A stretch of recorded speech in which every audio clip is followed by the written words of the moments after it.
Hello guys and welcome to a brand new video. Today I'm here with Made in Abyss Season 2 episode number 9 reaction. Okay, the previous episode. We had the continuation of the little flashback that Waco was telling us, and oh boy, it went even in a more bad direction. Like nothing was good after that whole situation. We got to know that Wazukian is feeding everyone the babies, every day. And the worst part about this is he was not waiting for them to die. He was actually actively killing them before they died because of freshness or whatever. And yeah, that was what was happening each and every day. He took the babies from Irumiri, and yeah, that's what he did. Now we saw Irumiri also went to even a more drastic change, and it was also by the end of it we realized that there was another cradle of desire in her, which probably made her like this, and obviously which was done by Wazukyan, you know, and probably Wazukyan forced it on her or something like that happened, and yeah, this is what happened. So now after that we kind of get to see how what's his name, Belaf also went completely crazy. After that he's almost dying and everything, and later on Irumiri kind of became like kind of had like a few, what can I say, start moving and went to another other direction, and surprise, we got to see what happened to Irumiri. She's actually the villain itself, and that membrane came up, and as soon as everyone got in, they lost everything, all like things that would didn't know that one person is a human, their body, their flesh, and everything went out away. Belaf was the first one who did happen to it, him, and yeah, that's how everyone changed and became hollows like this. And that's the origin story, I have to say, like what happened after that, and now we see what these people are, why they are. We have all those answers. So a lot of questions we get our answers to. Also, we get to see later on that, but what's the name, Faputa is also a child of Irumiri, but she was alive, she did not die, and she became like the personification of all the hatred and like everything, and all the frustration and everything that Irumiri had. And obviously she hates everyone in the village, that's why. And yeah, she ran away, and there you go, that's the whole story. And yeah, it's a complicated feeling, obviously. We get to see that how Wazukyan, Wazukyan also used one of the cradles on himself, that's why his hand went kind of became like that. So it shows how he also tried to sacrifice himself to do something, but obviously it did not work, that's why he just used Irumiri. So yeah, I kind of drew, kind of said like, oh, both of them are kind of similar, both him and Bonded are kind of similar to each other, but there's obviously many differences between them. And yeah, it's kind of like that, like these two are very questionable characters, but at the same time they are doing something for a goal, and they're not afraid to sacrifice themselves for that, which I have to say is in a way admirable, being able to sacrifice something yourself to get a result, like that's all kind of admirable. But other than that, everything is obviously not admirable, what all these both Bonded and him did. Obviously that's not admirable. Anyways, this is a very cruel world. In Made in Abyss you have to expect something dark like this at every corner, so yeah, that's the type of show this is. And yeah, that was the whole story. So after that, I'm guessing Fabuta kind of talks to Reg about some promise or something. Let's see what that is about. I'm guessing we'll get to know here in this episode. So let us begin. This is episode number 9. So yeah, I'll be putting the subtitles on the timer here, sync it to whichever is a preference, and let's get started. All right, here's the countdown. 3, 2, 1, go.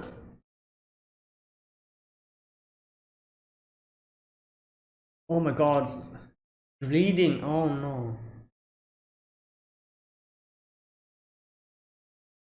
Oh, okay. Yeah, like wouldn't it, Okay.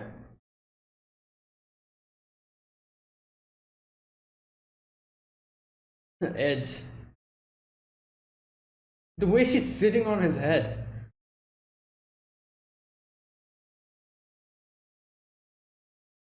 Um, okay. Oh yeah, that's a convenient hand.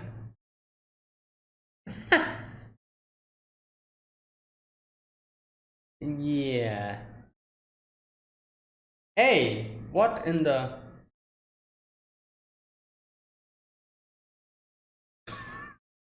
What is your cat?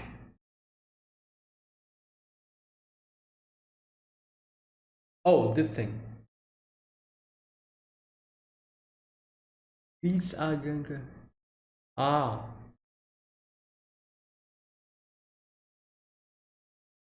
Gaboon. That's his name.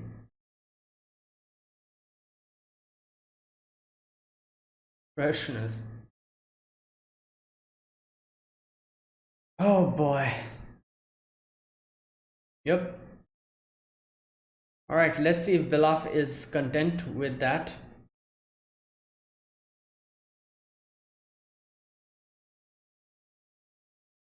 Well, part of... yeah.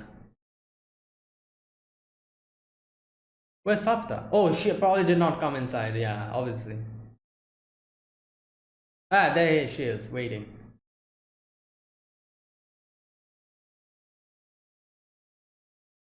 Oh no. Oh my god, I have a bad feeling about this.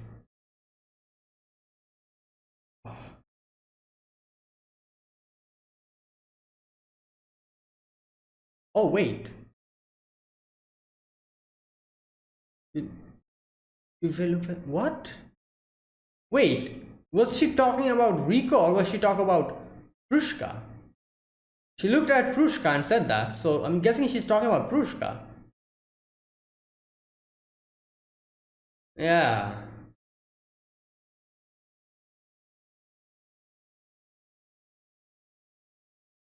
Okay, well,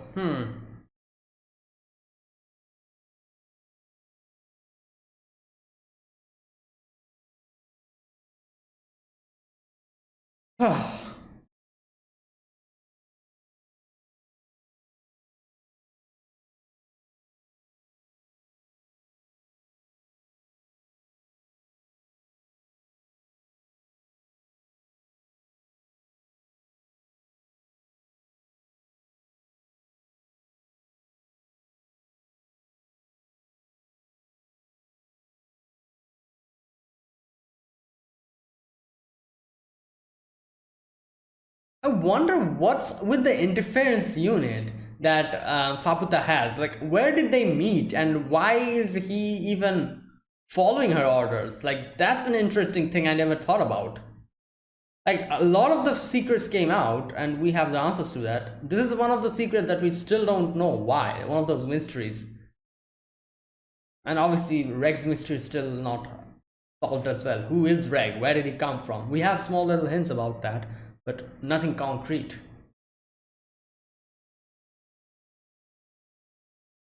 Yeah.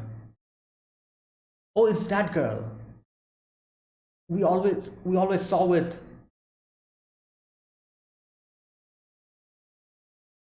Ah. Wait. Oh, because of Fapta's hand, most probably. Yeah. Like it's her child.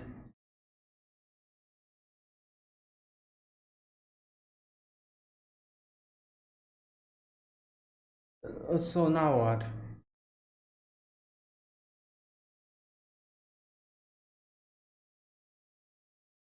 Oh my god, now what?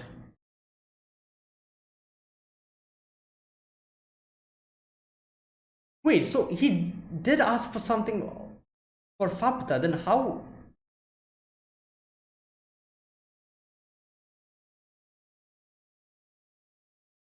Well, he doesn't remember. Oh, wait, she told him. Okay, there you go. Yeah, destroy the village. Impossible. True.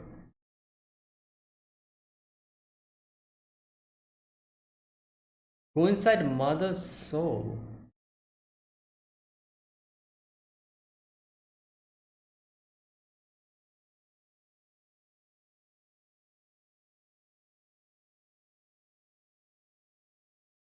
What? Okay. All right. Yeah, what is this?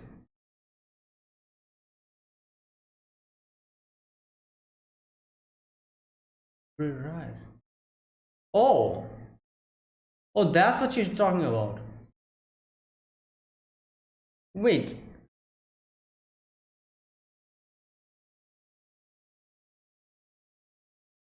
Oh, okay.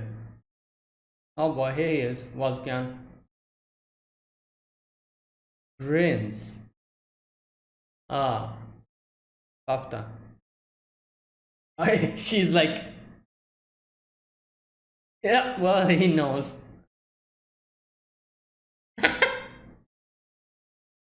Oh my god. She's wearing it as a hat.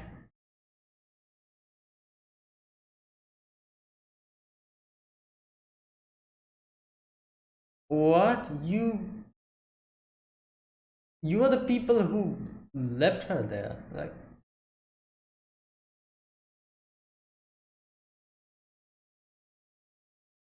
ah, nah. Yeah.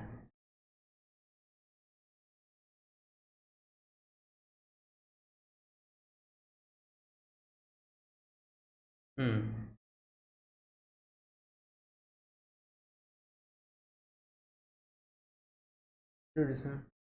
That's how they're same. True.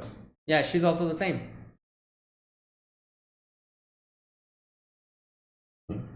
Yeah, she's also like that. Oh my god.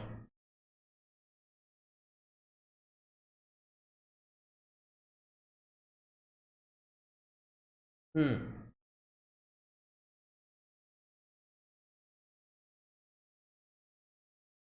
Place for the dog. Wow.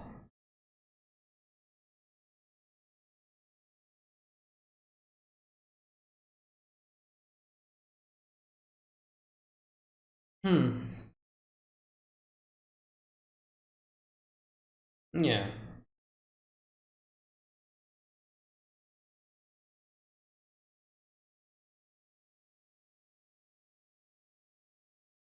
Hmm. Yeah.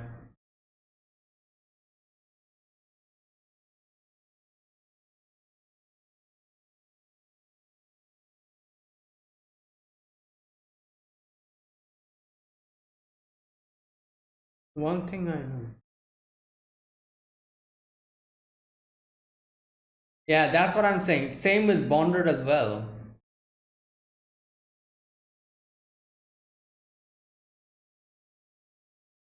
Not your tree. Oh, what?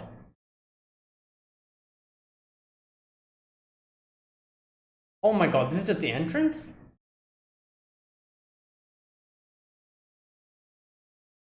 Wow. Hmm.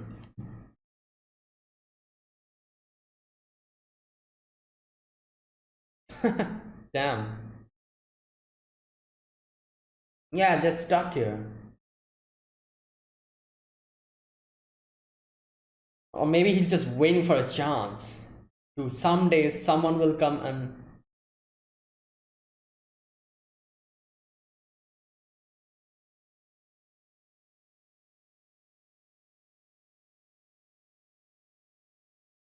What?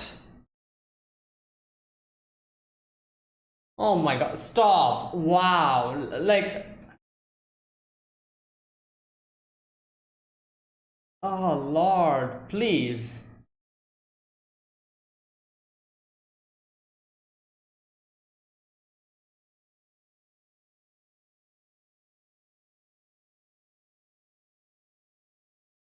Oh god.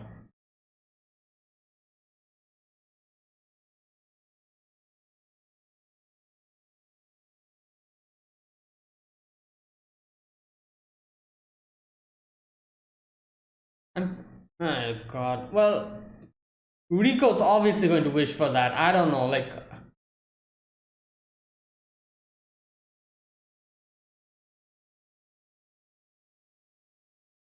Rico's language. Okay, what's happening here? Um,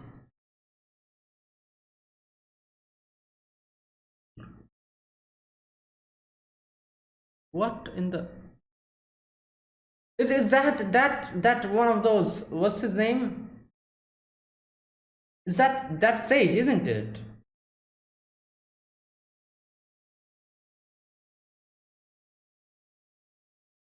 Wait. Oh, hello? What's going on? Oh, great.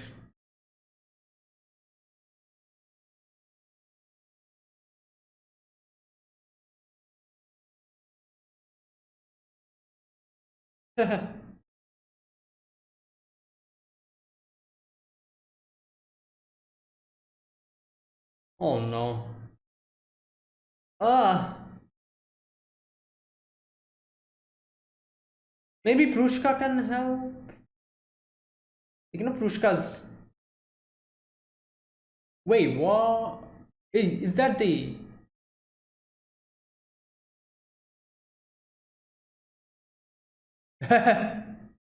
Okay.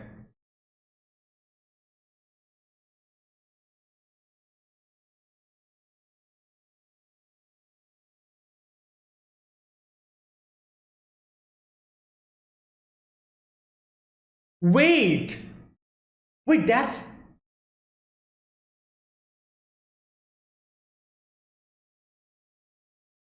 Oh my God, that's messed up.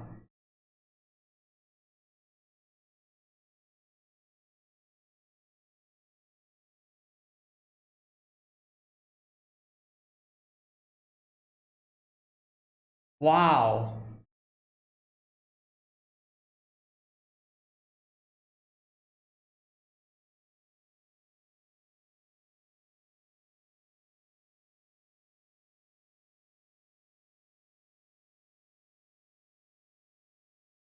Rather than a hole. Will.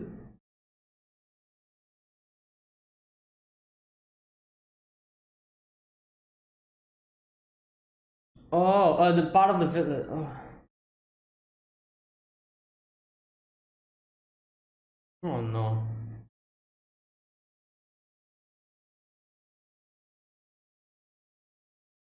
Oh God. Damn.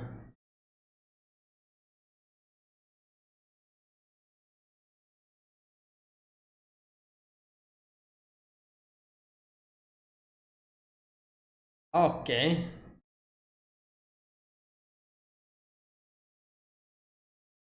Oh my God. Okay. Oh.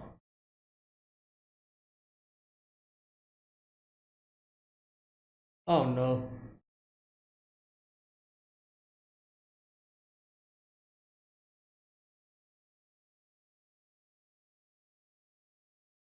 I don't think you should take that risk. Like, who knows what's going to happen?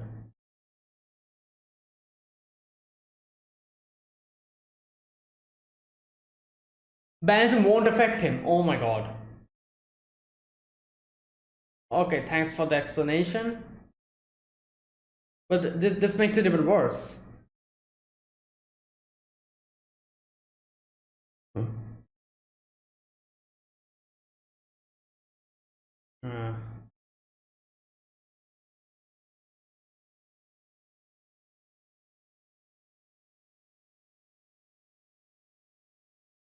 Um.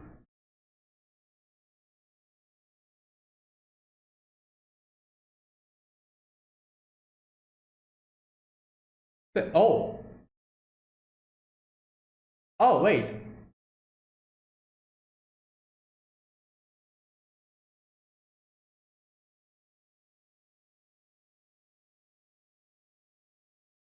Oh no. Wait, where's Rico? Oh, there's Rico.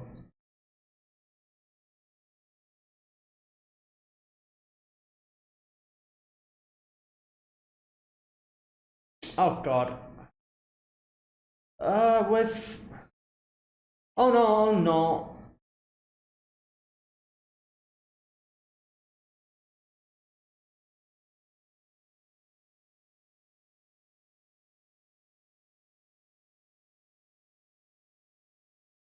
Yeah, he has to.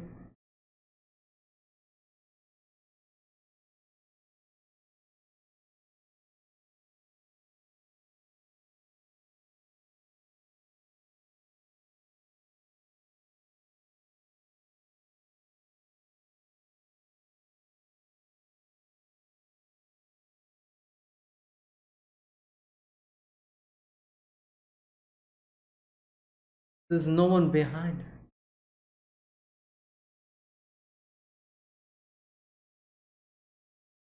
Okay.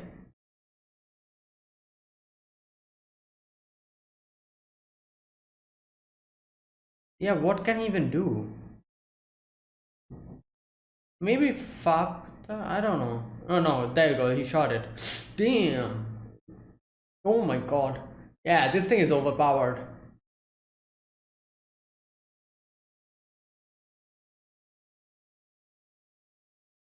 Oh, and that's it. Oh, half of him is there's still a part of him left.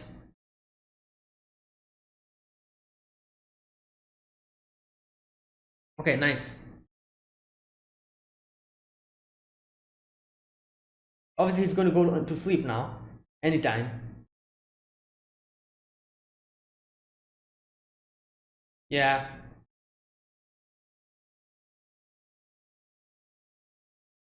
Yeah.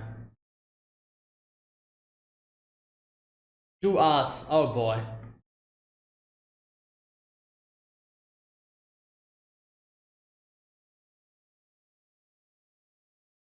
It's like, why me?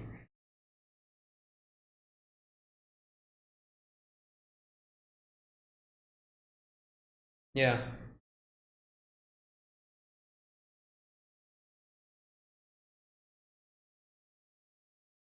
What's the. Oh, okay. Oh god, Irmi is. Up there she is. Papata's here. Yeah. Oh my god. Oh my god. Yeah.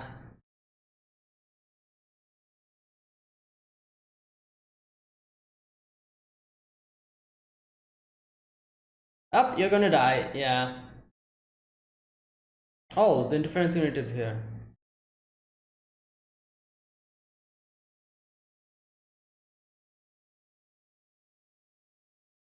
Oh boy.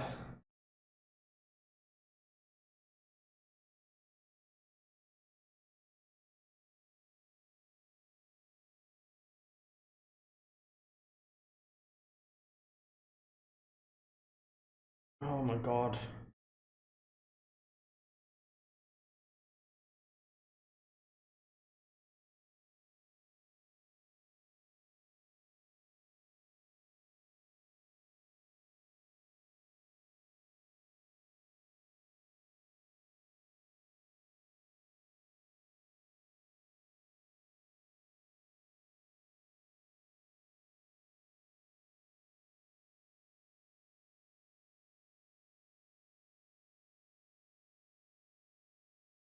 Oh no.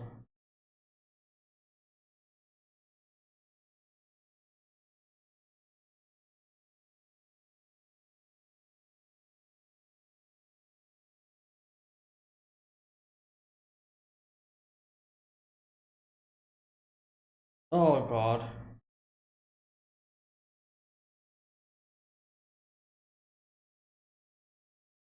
Yeah, I would think. Don't think it'll work because everything here is part of Irmiwi. Oh, there you go.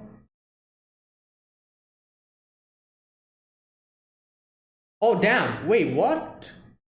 Oh, it became a part of her. Yeah. Yeah, I think you should start running. That's the best thing you can do now.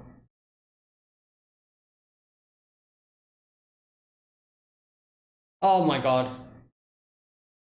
Yeah, these. Oh no.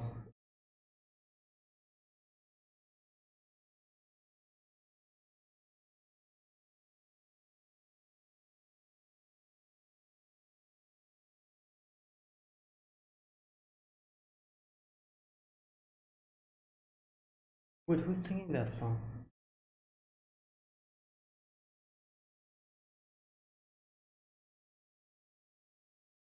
There was a guy who I was going along. Wait, what? Oh,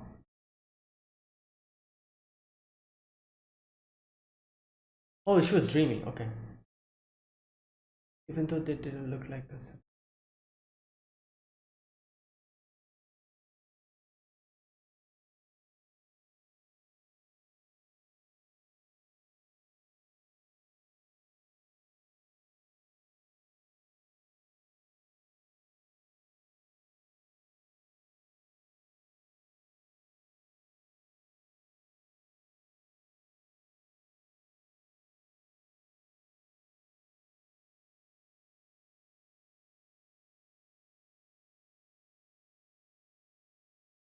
Wait, what?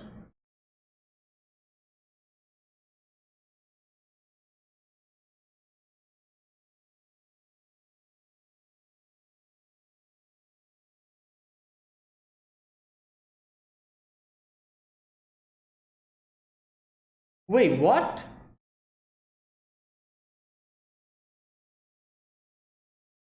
What was he talking about? Is he talking about Faputa? If Faputa came now, so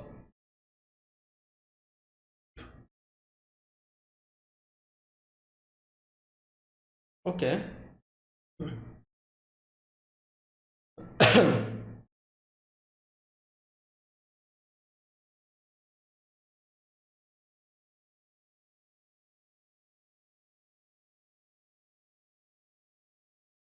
Wow. So yeah, it turns out obviously Faputa's what Faputa wanted. Yeah, that came to like Reg didn't want to do it, but he had to do it. Otherwise, that thing was going to get him. But now obviously Faputa has a way to get in. Oh boy, everything's such a mess now because obviously this is not going to end with only Faputa destroying everyone, but also Nanachi is going to get involved. Not Nanachi only, like Rigo's also there. Everyone, all the characters and everyone's there. Oh god. Alright, so oh boy. Like it's crazy how we wanted the part of Faputa to do the trade with Belaf. But the reason why we wanted to do the trade was to get Nanachi back. Now Nanachi herself is in danger because of this. Like she's also in the village. Like that means Faputa's whole whole rampage is also going to affect her as well. So yeah, like it's as if the thing that we wanted, obviously we weren't able to get it because like now obviously before using the offering to giving the offering to Belaf, before that Reg had to fight that thing, that sage, and now after he did that he had to use the incinerator, and now he's going to go asleep and Fapata is going to start rampaging. So yeah, the reason why we did try to get Faputa's hand, yeah, it was kind of, I guess we did end up getting it, but for now, at the moment, there's no use for that. But I don't know, like let's see what happens. Like Rex still has a little bit amount of time left, but I don't think he'll be able to do anything within that time. So I guess Rico has to do something now, and otherwise I'm not seeing anything else, like how this thing can be resolved. Rico's the only one who can probably do something here, but I'm not sure what she can do. And maybe Vueko. Yeah, Vueko can maybe do something. Who knows? Because Vueko had a good relationship with Inmiri, and that's why. Maybe. Who knows? Okay. So we begin this episode with Reg and Faputa kind of coming. Going towards the village. Oh my god, I love how Paputa's just on top of his helmet, like a like a little animal or whatever. And she's like, "Oh, pet my head," like you used to do it before. And she's like acting like a cat, like when when you rub the neck or the belly of a cat, or not only cat but any animal. Okay, now we get to see the interference unit here. Wait, what's the name? Gaburum. That's the name of the interference unit. Now here's the question that I had. Like, I'm pretty sure we'll get an answer in the future, but the question is, who is this thing? Why does he call Paputa as the princess or whatever, Like, I'm kind of curious about it. He's an interference unit, so why? It's not like, he's programmed to like only collect the data and everything. Why does he like align with Faputa? What reason? We'll probably get our answers to that in the future, but yeah, I'm kind of curious.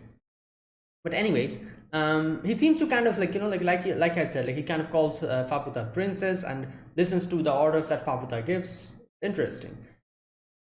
Okay, so Faputa then. Okay, just a sec. Where is that part? She kind of talks to Reg, and Reg is like, why are you doing this for you? What do you want? And Paputa here says, where is that part? Okay, yeah. Reg says like, why are you doing this, like for me and all that. And while like talking to her, they kind of reach the village again. And here it's kind of interesting, like Reg comes with the hand. Rico's like, oh, you're finally here. And Reg goes in. We see Faputa just standing a little bit in the further distance. And she says, okay, let me watch this part. And she's just staring at them. There's like a little close-up of Prushka. She sees that. She says, ah, you look very nice now. There you go. Talking about Prushka, I'm guessing. So that would obviously mean that she had some contact with Prushka, which, you know what, I wouldn't be surprised because Bondret came here before. Maybe he also brought Prushka with him. Maybe that's how they got to meet or something like that happened. That's why she recognized as soon as she saw Prushka. And like all the people here kind of fuss about value, and that person who carved Prushka like that also told about how this is the the form that gives out the most value or something like that, he said. And he said something like, oh, this is the best form. So I'm guessing that's what she's talking about. She said like, oh, you're in the you look good now or something like that, which I'm guessing is the reason why she said that is because the white whistle has perfect form now. And like obviously that would mean that she knew Prushka before. So yeah, probably when Bondret came they probably met or something like that happened, who knows. But I think she was talking about Prushka there because they kind of suddenly gave a close up to the Prushka. So yeah, for a moment I thought, was she talking about Rico or was she talking about Prushka? But then I'm thinking now that yeah, she's probably talking about Prushka. Otherwise, why would they suddenly give like a little close up of the white whistle? Okay, now we're inside, and oh boy, Inumi starts going crazy. Obviously, Paputa's part, Paputa's hand is over here. Inumi probably realized that because Faputa is her child. And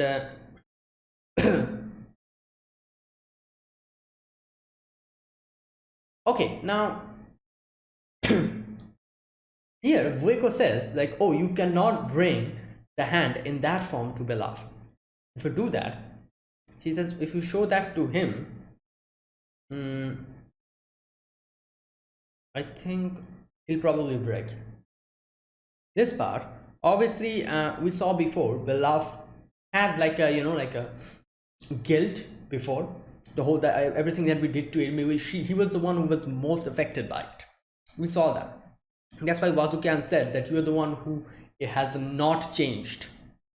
If you remember, you're the one who has not been adapted to this place. That's why we need you, or something like that, he said, which kind of shows how he was the one who was truly affected by everything that happened here. Even Vueko, who had the most connection with Irumiri, was like, did not completely break and would go into a mental breakdown, because obviously she had seen a lot in her life. So that's probably like, had brought her mental resistance a lot higher. So even she was not affected as much as Belaf was. So I'm guessing that's why she said something like that, that, oh, like, he'll probably break if she sees that. Because, like Irumiri, Faputa, they're related. So yeah, I'm guessing that's why she said something like that. So I don't know what Virgo. Okay, she says, so what should we do now? Like, if you bring that to Belaf and he goes crazy, then how are we going to get Nanachi back? I don't know. I have no idea. Okay, now she asks like, where did you get this and all that, and Rex says like, oh, if I keep my promise, she said she'll give me this, all that. And here we go back to the flashback again, not flashback but recollection, where we see Faputa talking to Rek, and Faputa says like, I thought like, okay, where is that part? Faputa wants to, but it's impossible. So like that, like destroying the village. Reg asks her, you were kind, so you can't do it. Obviously, he was not going to do it. That's why Faputa wants him to help her get inside. Make it so Faputa can go inside Mother. Okay. Now here, at this moment, she was kind of talking about a lot of things which kind of went over my head. I was like, what is she talking about? But then when Virko talks about it, I realized what they're talking about. She says like, Rick, you said come out of hand, Sosu. You said can rewrite. But you said couldn't use because leaving to search for Haku. Okay, now I understand. At that moment when she was saying all of this, I had no clue what the hell she was saying.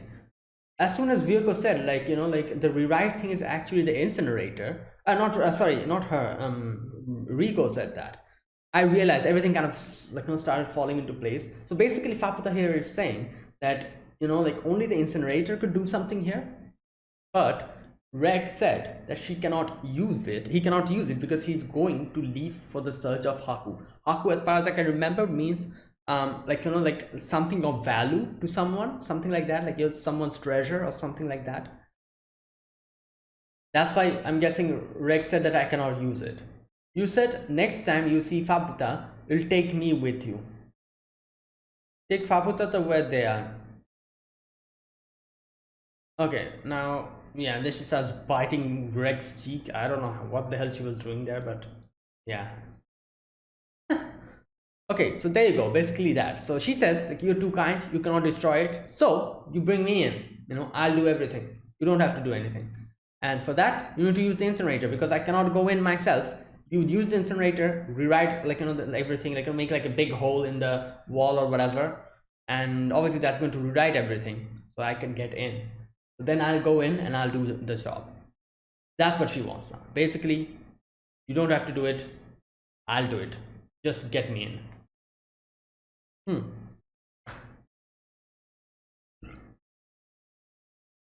Okay, now obviously Reg was also confused just like I was, but Rico kind of explains it. He says like, the incinerator is actually the thing that rewrites and like, like everything, because Wanderer said it, I think, yeah. Okay. After that, oh, Wazukian comes in. And he's like, Ruiko's like little by little trying to get out of here. And obviously Vazugan saw her, and Vazugan's like, oh, what you're wearing on your head is actually an underwear. That's not a hat. Oh boy. Now, interesting, Vazugan tells Riko that, oh, do you hate me now? Obviously. Good question, because you know all the past now. So what do you think about me now? And Riko says, I like this village. There's a lot of people like me here. And she also talks about how, obviously, the question here that Vazukan had, like, how are you and this village is the same? And Riko explains that, oh, you people were the people who had that, like, like that thing inside them. That I'm going down, I might never be able to come back. It's fine. I want to go there. That's my adventure. That's my path, or my, like, like I'm in the search for my home or whatever. So that was their thing, which is similar to her. She also wants to do that. Her goal is kind of trying to find her mom, and her mom is probably like in the deeper layers of the abyss. That's why she knew that even like if she came here, she won't be able to go back, and she still went on. And obviously now she loves this adventuring, and she loves to do this. So yeah, that's why she kind of said that we are similar. Okay, he talks about Bondred here. Okay. Yeah, a handful of humans who descend to a depth is impossible to return from, and you're one of them. There you go. Yeah.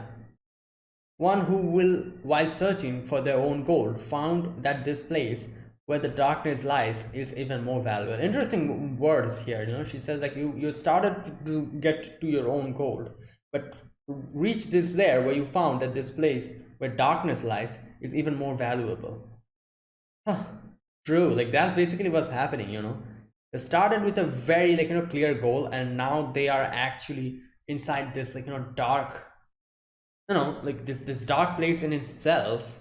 They're finding value in this, like little bits of happiness that lies in the darkness that became more valuable to them than the actual gold or something like that. I guess it kind of like it's kind of like how you start on a journey, and like you start on a goal, and then you find something which is even more valuable than what you started on. Like the adventuring in itself became something more valuable to her, which is interesting because I feel like this gives us a strong like hint as to what's to come, even in the future. If someday she meets her mom somewhere out there, yeah, that's not the end. That would mean, like I said, she started for the gold, her gold being her mom, finding her mom. But now she has found more value in the darkness than lies in here in the journey. She has found more value in the darkness, and like little bits and pieces of happiness she gets from it became more valuable to her. So the gold now, which is her mom, obviously that's valuable.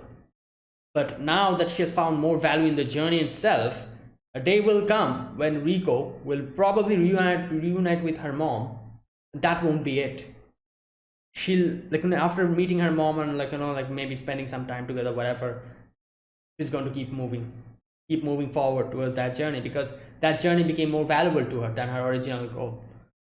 Yeah, well, obviously, this is Riko we're talking about, so it's not surprising. Now, I think this is the first time we actually see that girl, the Cyclops girl or whatever, the one-eyed girl. That's that same girl. You remember that girl with that blue-haired girl we saw before, with Vueko and everyone. That girl.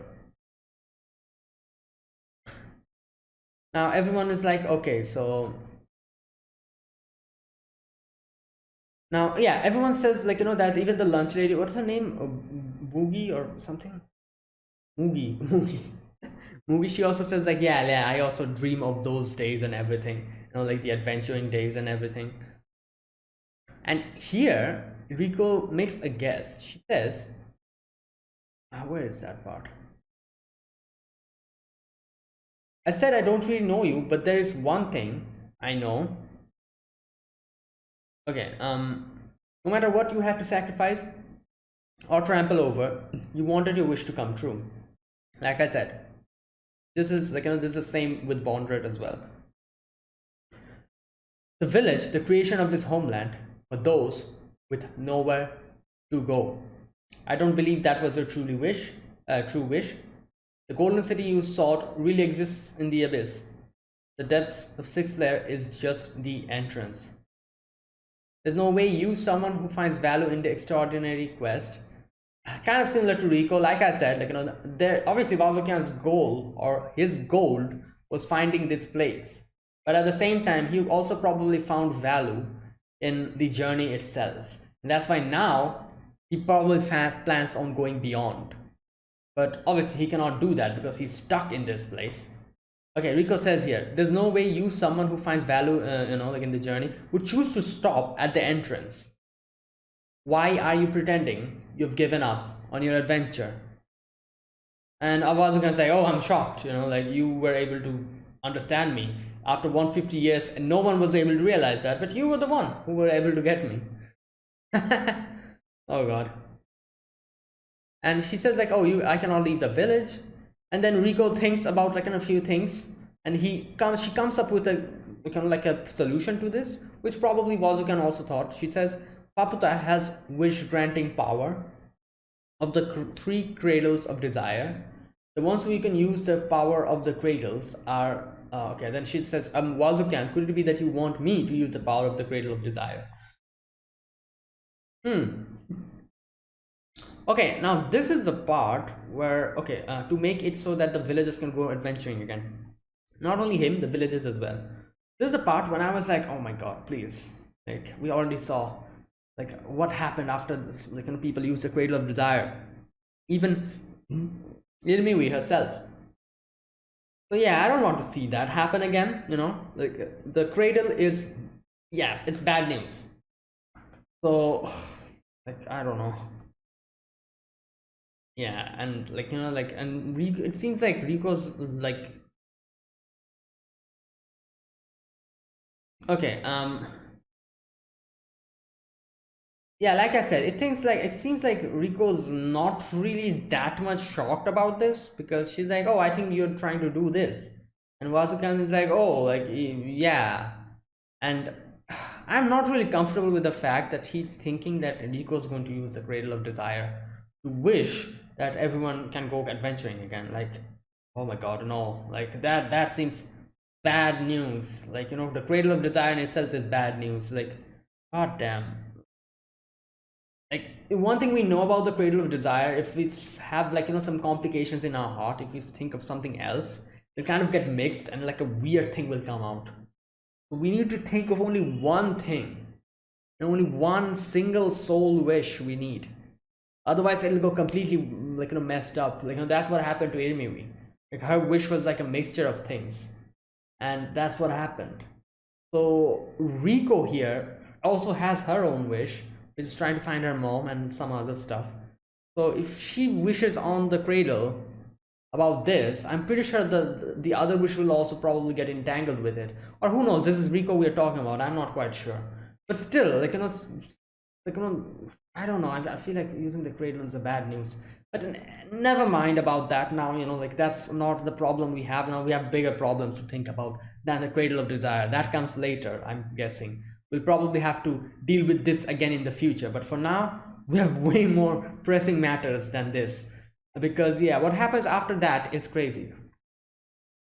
Okay, the ground starts rumbling, and Wazukan is suddenly talking about, like, oh, what are you going to do?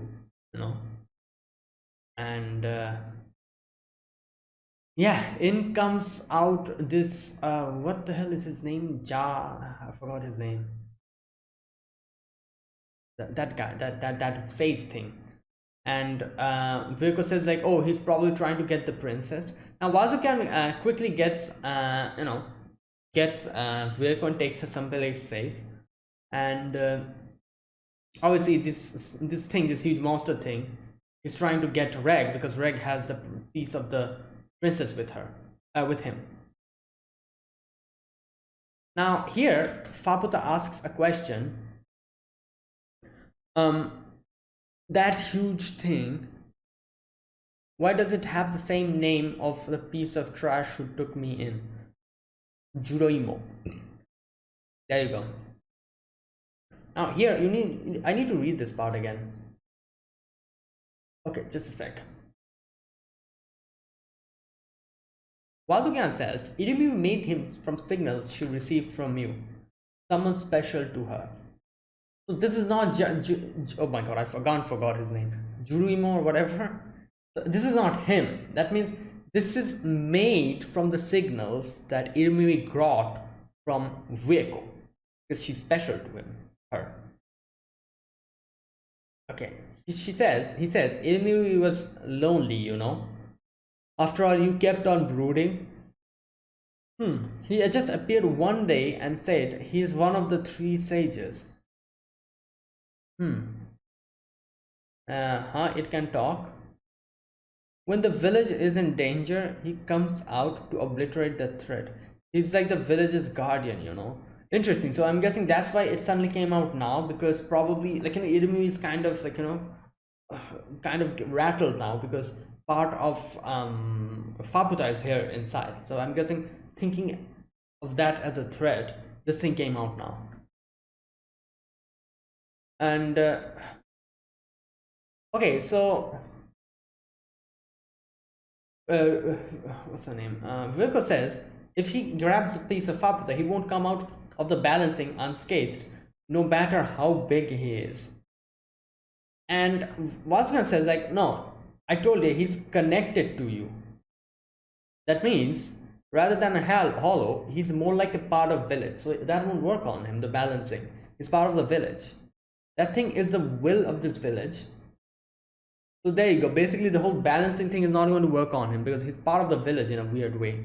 And yeah, it has the same name of that guy. And obviously, it's not him, but it is made from the signals that Urumimi got from Vyeko when she thought about him. Okay. Now he's kind of getting kind of mixing with that thing, that dark black slimy thing, and it's kind of like, you know, trapping everyone in the village. Okay.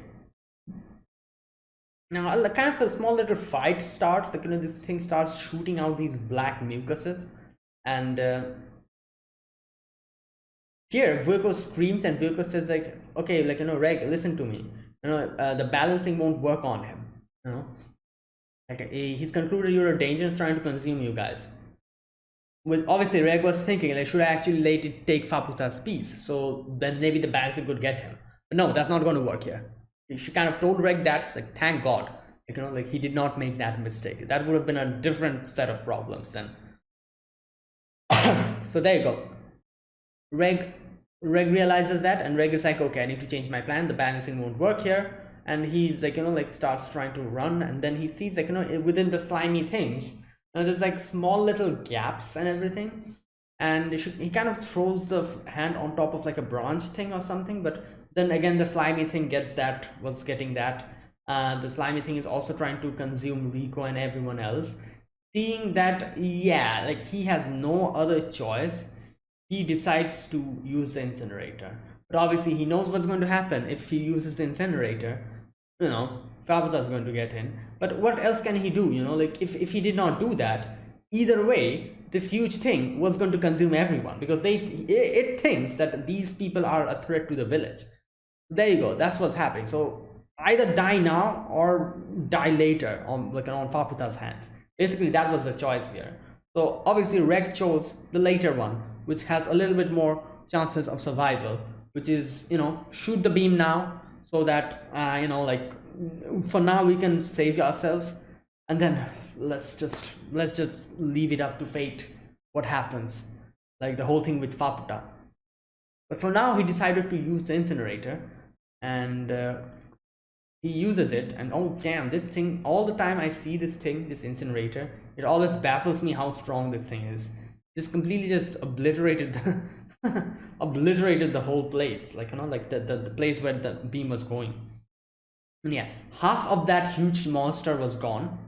It wasn't able to get him fully, but yeah, now the village has a gaping hole outside, and that thing falls down. The black slimy thing also kind of disappears, or is like in the process of disappearing. Reg gets back Faputa's hand, and obviously he quickly goes to them, and he goes to Mugi and everyone. He says like, all right, take this hand, keep it somewhere safe. Ma, keep Rico safe. I'm going to fall asleep very soon. 2 hours I'm going to have to sleep. Before that I cannot do anything, so I cannot. Be sure to protect the hand, also be sure to protect like Rico as well. Until I wake up, please keep Rico safe within the village, because yeah, obviously getting out of here brings a whole set of its own problems, because the abyss is crazy and this is the sixth layer. So yeah. Now, oh boy, and then in comes Faputa. Faputa for a moment kind of thanks Reg a little bit. She says like, oh, thank you Reg for giving me this opportunity. And the interference unit also comes in and destroys, like kind of shoots that huge thing, the third sage. And you know what's crazy about this scene? Everyone's like looking at Faputa, joining their hands and praying in a way, which is so similar to what they always did before. They always prayed to the village, they always prayed to Irmiwi, they always prayed to like the cradle and everything, like anything related to this village, to Irmiwi, they always prayed to them, because technically she is the protector of everyone. That they know, but at the same time what Faputa says is also true. Like, even though they're showing respect and everything, they still exploited and used Irmiwi. And yeah, that's obviously the grudge that this village holds. And she says, your joy, your souls, your activities, Faputa will not let any of that continue. Faputa will never forgive your existence until you turn to worthless dust. Faputa was born so that all of this will not be forgotten. This day, this moment, you know not how Faputa has longed for it. Faputa will allow you no time to prepare yourself. Faputa will eradicate you now. And everyone's like, kind of like, ooh, kind of like doing like that. You know what the interesting thing about this is? It seems as if they're scared. I don't think they are. They, like, all these little villages, these hollows, it seems as if they are looking at her, like, and probably scared or something. They're actually not, I think. They're actually probably very happy that Faputa has come and showed her face to them or something like that. Because they always praise to Faputa, Irmiwi, and everyone. The little tears that are forming in these hollows' eyes, you can see a few of the hollows are kind of crying. They're not because that they're fearing her. They're probably very happy to see Faputa. It's crazy. Like, they're just all looking at her as if like, oh, our savior is here or something like that. But Faputa is just saying that I'm going to destroy you all. They're probably not even understanding what she's saying. Or even if they're understanding, they're probably just happy to see Faputa. It's crazy, Because even Majikata says something like, oh, like, finally I've seen, Faputa has shown herself to us or something like that, she says. And then this sage, like, it kind of tries to get Faputa, that those black slimy things kind of get her. And she says like, your little sister is back, though when those things were kind of covering her. Because, it's part of the village. She's also part of the village. So yeah, like her sisters and everything. And since Faputa is the representation of everything the village had, the anger, the sorrow and everything, these slimy, like, things are also probably part of her. And she said, you did a good job supporting mother. You have done enough. And something kind of happens. Obviously, I'm guessing they kind of fused with her or something. And yeah, she's completely healed. Like, everything is like, back to normal again. And yeah. Okay. And yeah, here we can see, like I said, like, everyone's so just happy to see her. While Faputa's just saying, I'm going to kill you all. Majikata says, what should I do? Kaja is so happy. He comes down, looking at everyone. Everyone's just looking at awe towards Faputa. Few are crying, probably because they're so happy Faputa has shown herself. And she says like, now it begins. Everyone's just looking at her, and she starts running towards them. Yeah. And yeah, then like the whole place is shaking and everything. Now here, you know what? I need to read this part. We see Nanachi here. Nanachi kind of wakes up, looking at Mitty. Now, This part is it's kind of interesting. Like I have no idea what she's talking about here. It says, Miti, I was dreaming. There was a guy who I was super dependent on. For a moment, I thought, wait a minute, does Nanachi was Nanachi also a part of that group? But no, obviously not. We know Nanachi's backstory. In no way was she part of that group. Her story is completely different. She came from somewhere else. She got involved with Bonders men, and that all that things happened. So Nanachi is in no way related to this group. So for a moment, I was like, wait a minute, is this like a revelation or something that Nanachi is also related to them or something? But no, no. I'm guessing what she actually said here is probably that the village was showing her the dream or something like that. It's probably Irimiwi. The thing that she says here, like there was a guy who I was super dependent on. This I is probably Irimiwi. It's like Irimiwi's thoughts and everything, because she's in this village, and maybe the village itself was showing her all of these dreams. And that's why she said there was a guy who which is probably Irimiwi. Irimiwi's own thoughts that kind of transmitted to her, was super dependent on.